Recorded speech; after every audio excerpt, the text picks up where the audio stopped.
Salut les amis, j'espère que vous allez bien, très heureux de vous retrouver pour une nouvelle vidéo après un mois sans vidéo je crois. Alors on est bien sûr en live depuis le début de la Coupe du Monde, mais une simple vidéo ça fait très longtemps. Donc je suis super content à l'idée de faire cette preview des demi-finales de la Coupe du Monde 2022 qui nous offre son lot de surprises et de belles histoires. Avant qu'on commence à parler des deux matchs, n'hésitez pas à cliquer sur ces petits boutons, le like, l'abonnement, la cloche si vous découvrez la chaîne aujourd'hui. C'est rapide, gratuit, ça me soutient tellement, c'est un vrai boost. Et on continue notre évolution tous ensemble vers les 6000 abonnés. On est parti et d'abord un premier constat sur ce tableau final avec donc les demi Argentine, Croatie, France, Maroc. Raphaël de la chaîne Au Café du Sport m'a fait remarquer cette chose intéressante, mais on a 3 continents représentés dans le dernier carré de Coupe du Monde. C'est la première fois depuis 2002 qu'on a une si grande représentativité avec 3 continents. En 2002, il y avait l'Amérique du Sud, l'Europe et l'Asie. Là, à la place de l'Asie, on a l'Afrique pour la première fois de son histoire à ce stade, mais on aura l'occasion d'en parler un peu plus tard. On commence dans l'ordre chronologique avec Argentine-Croatie puisque c'est la première demi-finale qui aura lieu mardi 13 décembre à 20 h, demain, et ce sera le 3e affrontement entre les deux nations en match officiel, mais un affrontement inédit parce que ce sera le premier en phase à élimination directe. Les deux précédents avaient été en phase de poule de Coupe du Monde. Le premier c'était en 98, une victoire 1-0 de l'Argentine, et le deuxième c'était récemment, vous vous en souvenez certainement, c'était cette éclatante victoire croate 3-0 durant la Coupe du Monde 2018. Là, le 3e acte sera le plus incroyable puisqu'il offrira une place en finale. Alors pour commencer avec l'Argentine, c'est une équipe qui monte en puissance, qui a montré sa grosse force de caractère, et je remercie mon expert argentin Antoine pour son avis sur la sélection qui est intervenu plusieurs fois récemment sur la chaîne. Vous aurez son lien en description. Mais clairement, ils ont, je trouve, bien abordé le match contre les Pays-Bas, bonne tactique de Scaloni, un Messi en très grande forme et un groupe qui paraît assez soudé et solide. Ils sont capables de moments de blanc, un peu, notamment à la fin du match contre les Pays-Bas, où ils prennent ce but incroyable sur coup franc, mais ils ont craqué alors qu'ils menaient 2-0. Il y avait déjà contre l'Australie ces petits signes où tu trembles un petit peu sur la fin.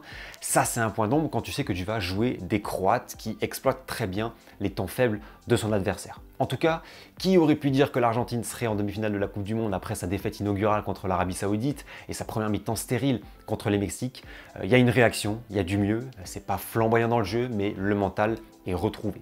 Ils auraient pu s'écrouler contre les Oranges après avoir encaissé le 2 partout, c'est pas du tout ce qu'ils ont fait, on l'a vu en prolongation, ils ont été très entreprenants jusqu'au bout avec ce poteau de Fernandez, et je trouve que cette équipe concentre un petit peu toutes les vices qu'il faut pour être champion du monde. Je ne sais pas ce que vous en pensez, mais ils ont cette attitude un peu hargneuse, ce côté mesquin aussi, on l'a vu avec des chambrages et cette provocation. Alors, il faut dire aussi que les Néerlandais l'avaient bien cherché, mais on sent qu'ils sont en mission, déterminés, pas là pour se faire des amis du tout. Ils sont portés aussi par Los Hinchas, ces supporters argentins qui remplissent le stade et qui mettent une ambiance magistrale avec les Marocains. Ça fait partie des plus belles ambiances du mondial. Donc voilà une équipe qui a vraiment cette force de caractère, ou en tout cas qui a retrouvé cette force. Après, dans le jeu, je ne suis pas trop emballé. Bien sûr que sur une action, un éclair de génie, ils sont capables de marquer des buts collectifs fous, mais sur l'ensemble du match, ce n'est pas l'équipe qui me laisse la meilleure impression. Ils auront face à eux la Croatie. Alors autant il y a des pronostics, j'avais totalement faux, il s'est passé des choses imprévisibles, autant j'ai toujours dit que la Croatie ferait une fois de plus un beau parcours. Et c'est ce qui se passe. À mes yeux, toujours très sous-estimé, mais la Hrvatska est toujours là, en demi-finale, au moins pour la 2e fois de suite, la 3e depuis son indépendance en 91.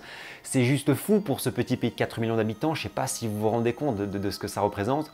Ils ont réalisé un exploit monumental en sortant le Brésil, qui était annoncé comme un très grand favori. Pareil, c'est pas du tout une équipe flamboyante, pas une équipe qui a un jeu léché, mais c'est une équipe qui a du cœur, du courage, un collectif énorme. Ils ont cette faculté de résilience qui est très balkanique, c'est-à-dire cette abnégation de toujours rien lâcher, même si tu es mené. Combien d'équipes au monde seraient revenues après la 105e minute de jeu, après l'ouverture du score de Neymar sur un superbe but? Très très peu. Et c'est ça la Croatie. En 2016 à l'Euro, ils concèdent l'ouverture du score contre l'Espagne, mais ils gagnent le match. En 2018, ils concèdent l'ouverture du score contre le Danemark, en 8e, la Russie, en quart, l'Angleterre en demi, mais ils se qualifient. En 2020, ils reviennent de nulle part à l'Euro en marquant 2 buts à l'Espagne dans les derniers instants. C'est une équipe qui a cette incroyable capacité de revenir, très souvent de gagner en prolongation ou alors au tir au but. Je crois qu'il y a 8 succès en prolongation / tir au but sur les 9 derniers matchs à élimination directe de la Croatie, donc c'est vous dire. Alors pour certains, c'est une équipe qui a beaucoup de réussite. Une séance de tir au but, il faut arrêter de voir ça comme le fruit du hasard, comme une loterie. Bien sûr, il y a de la réussite et parfois de la chance, mais c'est un geste technique, un penalty. Regardez la séance de tir au but croate contre le Brésil, c'est un modèle du genre dans la gestion, la réalisation, le calme, c'est à montrer dans toutes les écoles de foot. Donc les qualités de cette équipe, c'est vraiment son sang-froid, son expérience désormais des grands événements, sa défense et son milieu de terrain. Livakovic, Guardiola, Modric font une compétition titanesque. Alors bien sûr, il y a des faiblesses en attaque. Le match contre le Canada où ils mettent 4 buts, il faut le nuancer un petit peu, mais sinon c'est souvent du 0-0 ou du 1 partout. Donc on a une équipe qui est surtout bien équilibrée, mais pas très offensif. En tout cas, elle ne marque pas beaucoup de buts. Elle est efficace dans les deux surfaces et on l'a vu contre le Brésil. Ce qui est très intéressant avec cette Croatie aussi, c'est qu'elle est très forte contre les gros, toujours ultra difficile à manœuvrer quand elle n'est pas favorite. Et ça, c'est peut-être un piège pour l'Argentine.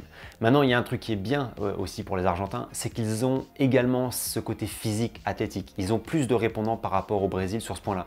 Tu as des mecs en Argentine, tu peux les envoyer au combat. Acuna, Otamendi, Paredes, McAllister.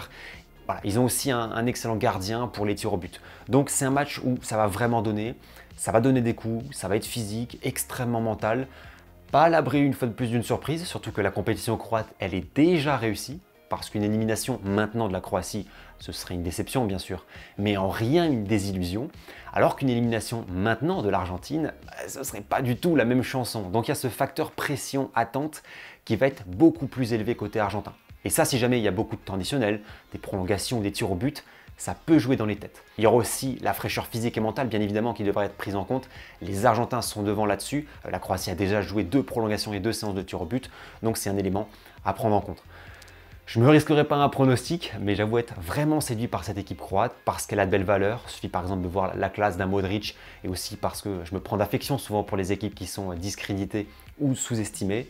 Et vu ce qu'on a observé de l'Argentine jusqu'alors, ça s'annonce irrespirable et ça nous promet un match incroyable au niveau des émotions. Deuxième affiche, et alors là, celle-là, qui l'a vu venir? France-Maroc en demi-finale de la Coupe du Monde. Ça fait 15 ans que les deux nations ne se sont plus croisées et là, elles vont se retrouver pour un ticket pour la finale de la Coupe du Monde. C'est juste hallucinant et en plus, voilà, vous avez ces liens forts entre les deux pays, entre les joueurs marocains et la France, entre la communauté marocaine et la France. Les symboliques vont être de partout, ça va être incroyable. Mais disséquons avant les parcours de ces deux équipes avec un Maroc de légende. Ils sortent premiers avec 7 points en prenant un seul but et en battant la Belgique, un groupe qui n'était pas facile avec la Croatie, justement le Canada. Ils sortent coup sur coup l'Espagne et le Portugal sans prendre de but. C'est la meilleure défense du tournoi. Un Portugal d'ailleurs qui arrivait après un 6-1 contre la Suisse comme une des équipes les plus en puissance. Et surtout, les Lions de l'Atlas sont dans l'histoire maintenant. C'était la 4e nation africaine à rejoindre le top 8 mondial. C'est désormais la première de l'histoire à disputer une demi-finale pour l'Afrique, 36 ans après avoir été la première équipe africaine de l'histoire à disputer un 8e. C'est un grand du football. L'équipe est déjà dans l'histoire de la compétition, c'est la plus grande page de l'histoire footballistique du pays, sans doute du continent, et certains journalistes marocains parlent même d'une des plus belles pages de l'histoire du pays. Donc rendez-vous compte des émotions que cela procure. Cette épopée folle, on la ressent en France, en Italie, en Belgique, où la communauté marocaine est présente, et bien sûr au pays, avec Marrakech en feu comme Rabat, Casablanca ou Agadir. Bref, une euphorie se propage. Alors autant contre l'Espagne, je me doutais vraiment que cette équipe était capable de poser des problèmes, d'être solide et de piquer. Surtout que je trouve que l'Espagne a... Voilà, moi j'ai pas été très emballé par l'Espagne avec ce jeu de position stérile. Autant contre le Portugal, j'y croyais pas trop, parce qu'il y avait tellement de blessés, d'incertains, de fatigue physique, après avoir joué des prolongations. Mais force est de constater qu'ils se sont surpassés totalement. Alors je pense que le Portugal a aussi déjoué, mais le Maroc a été exceptionnel. Les entrants remplaçants comme Atiala, Yamik ou Dari se sont donnés pour pallier à l'absence d'Aguerd, de Mazraoui ou la blessure de Romain Saïs, qui est juste énorme dans ce mondial.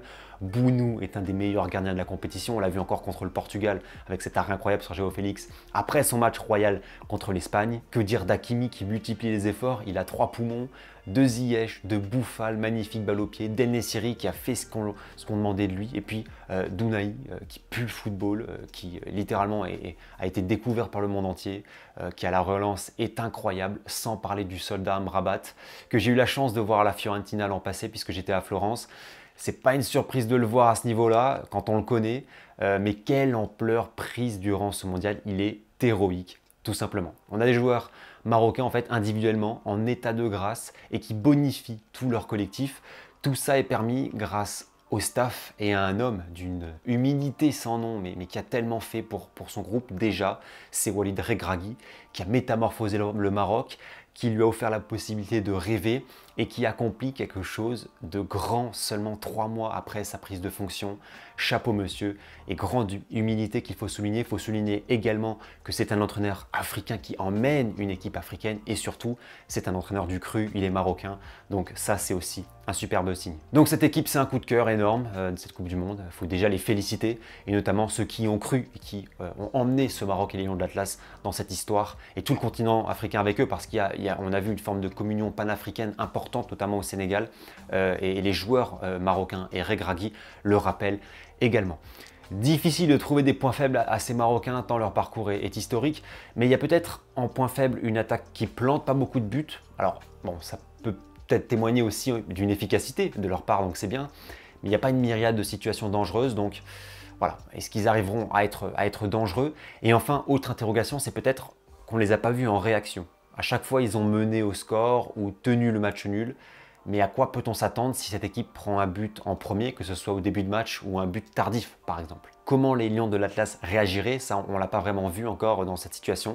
Alors nul doute qu'ils donneraient absolument tout pour revenir, mais on n'a pas encore vu ça comparé par exemple à la Croatie, à l'Argentine, mais aussi à la France qui traverse elle aussi une des plus belles pages footballistiques de son histoire, qui est en demi une fois de plus, qui a montré toute sa solidarité et sa force contre l'Angleterre. On a un Giroud monstrueux qui répond présent dans les gros moments, 53 buts en bleu. Je devrais faire une vidéo, je pense, sur lui parce que voilà, j'aime tellement ce joueur. Mbappé, Rabiot, Griezmann qui font un mondial juste sensationnel. Upamecano et Varane, ça monte en puissance aussi. Lloris, décisif quand il le faut, ce n'est pas du tout notre maillon faible.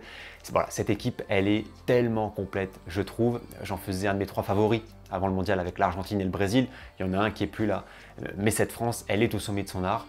Je trouve le match contre l'Angleterre, c'est typiquement le match de champion du monde. Olivier Giroud parlait de Belgique 2018, je pense qu'il y a beaucoup de ça dans ce match-là. On a été dominé, on a souffert, on a eu de la chance et on a marqué au meilleur des moments. Le but du 2-1 voilà, qui a fait basculer les choses pour nous. Pour moi, gagner un match de foot, c'est marqué dans ses temps faibles. Et en compétition internationale, c'est encore plus vrai et on l'a vu. En tout cas, ce quart contre une belle équipe anglaise n'a pas été simple, mais c'est totalement le genre de match quand tu le réussis, quand tu le passes, ta compétition change de dimension. Mine de rien, les défenses françaises étaient également décriées, mais au final, sur le 8e et le quart, on prend 2 buts, et les 2 buts, c'est sur penalty, pas des buts dans le jeu. Donc ça, c'est aussi positif. En tout cas, immense coup de chapeau au groupe, au staff français et à la légende Didier Deschamps, parce qu'ils font vibrer tout un pays, et de voir l'équipe nationale à ce niveau-là, c'est une chance folle et vraiment, je pense qu'il faut la mesurer. On est à un match de la finale, d'une deuxième finale de suite, ce serait une première depuis le Brésil en 98 puis 2002. Mais ce match contre le Maroc sera aussi celui de tous les dangers. Il va falloir la bousculer, cette équipe qui va jouer à domicile dans un stade bouillant et tout rouge. Duel de managers, de gardiens, duel Hakimi Mbappé, retrouvailles Regragui, Giroud, eux qui ont été coéquipiers un temps à Grenoble. Et puis retrouvailles aussi entre des joueurs qui se connaissent bien évidemment. Pour la France, la clé du match, ce sera sans doute d'être patiente, de bien faire gaffe aux contre marocains avec leurs sorties de balles très propres qui ont fait très mal à l'Espagne et au Portugal. Il faudra marquer en premier. Et puis pour le Maroc, la clé, ce sera d'être efficace dans les deux surfaces, de continuer à montrer ce qu'ils ont montré, de bien défendre et de surfer sur cet engouement incroyable et sur ce public qui les porte depuis le début du mondial. France-Maroc, mercredi soir 20h, ce sera historique. Voilà pour ces 2 demi-finales incroyables niveau scénario, niveau enjeu historique, symbolique. On aura, quoi qu'il arrive, 4 résultats, des résultats fous. Soit ce sera la 3e étoile de l'Argentine, le mondial pour Messi, et un premier succès pour la Albiceleste depuis 36 ans, une éternité pour ce peuple argentin. Soit on aura un succès croate qui sera tant exceptionnel qu'inattendu, le couronnement de Modric, le succès d'une mentalité et de valeurs sportives énormes. Soit la 3e étoile française, la 2e de suite, ce qui ferait rentrer les Bleus dans l'histoire du sport parce que seuls l'Italie et le Brésil ont conservé une fois leur titre, mais c'était le football d'un autre temps, donc absolument comparable, l'exploit serait légendaire. Et puis 4e scénario, le sacre du Maroc, le premier sacre d'un pays africain en Coupe du Monde. Qui aurait pu le croire, qui aurait pu le concevoir il y a quelques mois, c'est juste incroyable. Faites vos jeux les amis, écrivez en commentaire votre finale, est-ce que ce sera un France-Argentine, un Maroc-Argentine, un Croatie-Maroc, un Croatie-France? Faites vos jeux, écrivez vos pronostics et puis vos avis sur les 4 équipes qui composent ce dernier carré incroyable de la Coupe du Monde 2022. C'est tout pour cette vidéo, on va se retrouver samedi soir pour la preview de la finale et puis on fera lundi prochain le live débrief de la compétition avec les chroniqueurs qui m'accompagnent depuis le début de la compétition et un grand quiz sur la Coupe du Monde 2022. Donc je vous attends nombreux, on va jouer, on va débriefer. Il y a des grandes choses à venir dans les prochains jours sur la chaîne. Soyez connectés. D'ici là, mesdames et messieurs, bonne demi-finale à toutes et à tous. Prenez soin de vous et profitez des vôtres. Ciao!